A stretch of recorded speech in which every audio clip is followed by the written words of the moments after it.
Butter add பண்ணிக்கலாம். உங்களுக்கு எவ்வளோ பட்டர் தேவையோ அவ்வளோ பட்டர் ஆட் பண்ணிக்கோங்க. நான் கொஞ்சம் அதிகமாக ஆட் பண்ணிக்கிறேன், ஏன்னா எனக்கு பட்டர் ரொம்ப பிடிக்கும். பட்டர் நல்லா மெல்ட் ஆனோடனே என்ன பண்ணிக்கலாம்னா ஒரு கிளாஸ் வந்து மில்க் ஆட் பண்ணிக்கலாம்.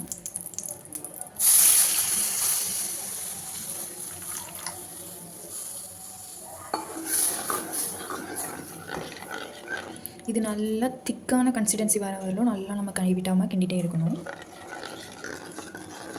நல்லா திக்கானதுக்கப்புறம் நம்ம பார்க்கலாம். இது கூட வந்து ஒரு 2 பல்லு பூண்டு ஆட் பண்ணிக்கலாம். ஆட் பண்ணிவிட்டு நல்லா கிண்டிக்கலாம். பால்லேயே நல்லா கொதிச்சிடும். இந்த மாதிரி நல்லா திக்கான பேஸ்ட்டாக வந்ததுக்கப்புறம் நம்ம என்ன பண்ணிக்கலாம்னா ஒரே ஒரு பாக்கெட் மேகி ஆட் பண்ணிக்கலாம்.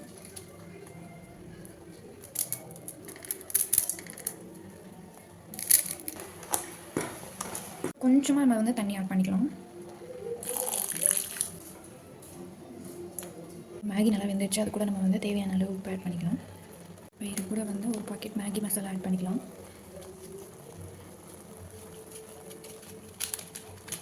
பாருங்கள் எவ்வளோ க்ரீமியாக இருக்குன்னு. இது கூட வந்து நம்ம 2 பாக்கெட் சீஸ் ஆட் பண்ணிக்கலாம், 2 ஸ்லைஸ்.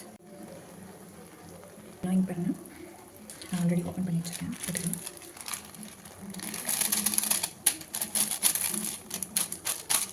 உங்களுக்கு எவ்வளோ தேவையோ அவ்வளோ சீஸ் போட்டுக்கலாம். நான் ஆல்ரெடி ஒன்று போட்டுட்டேன், இன்னொன்று வந்து இப்போ போட்டுடலாம். போட்டோன்னா லைட்டாக கிண்டிக்கலாம். லைட்டாக கிண்டுங்க, ரொம்பலாம் கிண்ட வேணாம். ஆஃப் பண்ணிடுங்க. இப்போ வந்து சாப்பிட்றதுக்கு ரெடி ஆகிடுச்சு இது.